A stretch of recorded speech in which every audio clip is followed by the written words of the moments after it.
तो छुआछूत की बहुत ज्यादा विशेषताएं थी, इतनी गहरी जड़ें थी कि उस समय पर हम लोगों को पानी पीने का भी अधिकार नहीं था। और इस जमीनों से लड़ते हुए जब बाबा साहब जब 6 साल के थे, जब एडमिशन उनका हुआ, तो बाबा साहब को एडमिशन के लिए स्कूल में बैठने के लिए टाट दिया जाता है जिसमें आप बैठे उस समय, उसको बैठने के भी अधिकार नहीं थे। जब बस बच्चे को प्यास लगी तो उस पानी के जो घड़े से जो छुआ था उस घड़े को भी तोड़ा। उस घड़े को तोड़ने के बाद बाबा साहब को जब प्यास लगी तो प्यासा वो बच्चा जिसे आज बाबा साहब कहते हैं, वो भूखा और प्यासा अपने घर लौट गया, लेकिन उसे पानी पीने का भी अधिकार नहीं था। ऐसी स्थिति से आकर हम गुजरे हैं, ऐसी स्थिति से अभी भी गुजर रहे हैं। आज भी हमारी माता बहना जो ग्रामीण अंचल में रहती है उन्हें सबसे ज्यादा खतरा रहता है।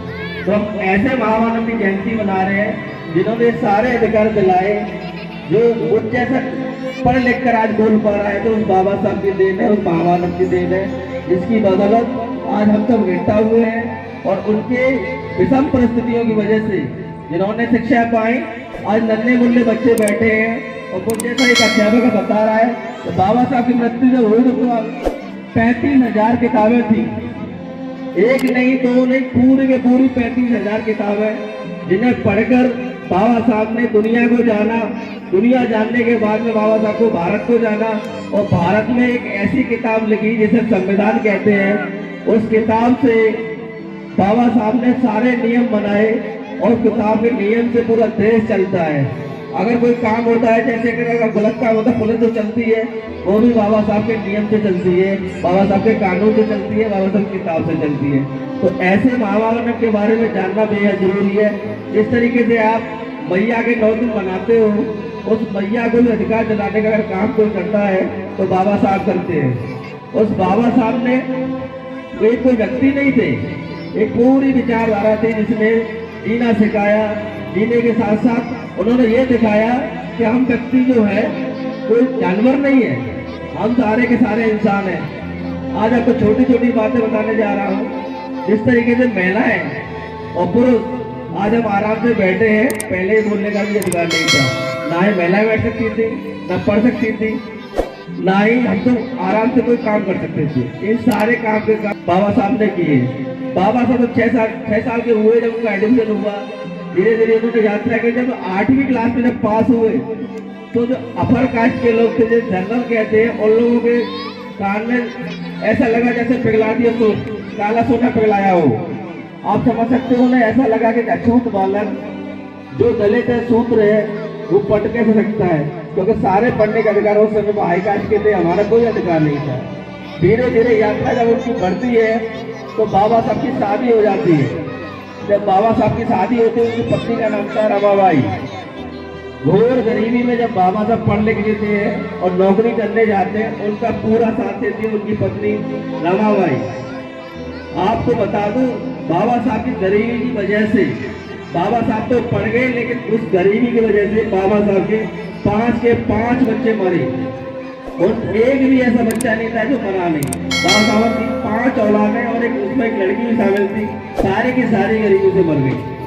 उस ऐसी विषम परिस्थिति में बाबा साहब की जो पत्नी थी, उन्होंने कंडे बेच बेच कर बाबा साहब को पढ़ाया। और जब कंडे बेच बेच के बाबा साहब ने पढ़ाया तो बाबा साहब की पत्नी इतनी दुखी हो गई, और एक समय उन्होंने बोला कि तुम्हारी ऐसी पढ़ाई से क्या फायदा कि जब मेरे बच्चे मर रहे हैं। तब बाबा साहब ने ये कहा था, उनके जो बच्चा था जो सबसे प्यारा था, उसका नाम था राजरतन। तो बाबा साहब का जब बच्चा मरता है गरीबी की वजह से, बीमारी की वजह से, तो बाबा साहब उस समय अपनी पत्नी से कहते हैं कि मैं कसम खाता हूँ रमा तेरी कि मैं इतने बच्चे को काबिल बना दूंगा भारत को कि तुम्हारा एक राजरतन नहीं, लाखों राजरतन राज करेंगे इस भारत में। और उसी तरीके से आज उन्होंने इतना काबिल बना दिया कि आज हम सांसद, विधायक, मंत्री, मुख्यमंत्री सब बन चुके हैं। ये ताकत है बाबा साहब की। आज बाबा साहब की वजह से हमको पानी पीने, स्वच्छ पानी पीने, एक समय वो भी तालाब से हम पानी नहीं पी सकते, उसमें जानवर पी सकते थे लेकिन हम नहीं पी सकते। आज उसी तालाब पर जहाँ 1927 में अधिकार मिले थे, बाबा साहब ने आज वो अधिकार दिलाए, उस अधिकार की वजह से बाबा साहब की मूर्ति वहां लगी हुई है। तो इतने सारे संघर्ष करने के बाद जब बाबा साहब ने देखा कि छुआछूत खत्म नहीं है, तो 1956 में बाबा साहब ने, जो आप गौतम बुद्ध की मूर्ति देख रहे हो, इस धर्म को अपनाया था।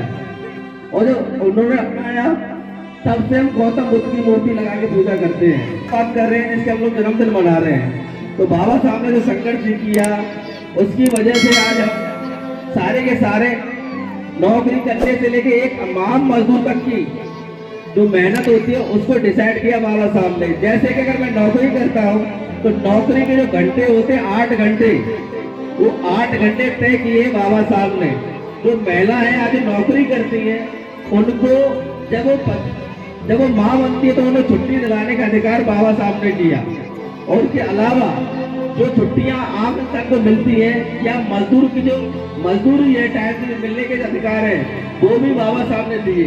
तो इतने सारे अधिकार देने के बाद आज हमारा इतना कर्तव्य तो बनता है कि उसके लिए दो शब्द प्यार से सुने, उन विचारों को जाने, ताकि हम एक अच्छा समाज का निर्माण कर सके, एक अच्छा समाज बनाए, ताकि हमारे बच्चे पढ़ लिख कर वो अधिकार प्राप्त कर सकें, वो सारी सुविधा प्राप्त कर सकें जो समाज के लिए जरूरी है। जो हमारे बच्चे आज नशे के लिए आदि हैं, जो समाज में बुराइयां व्याप्त हैं, वो सारी बुराइयां खत्म हो जाए, ताकि हमारा समाज अच्छा बन सके।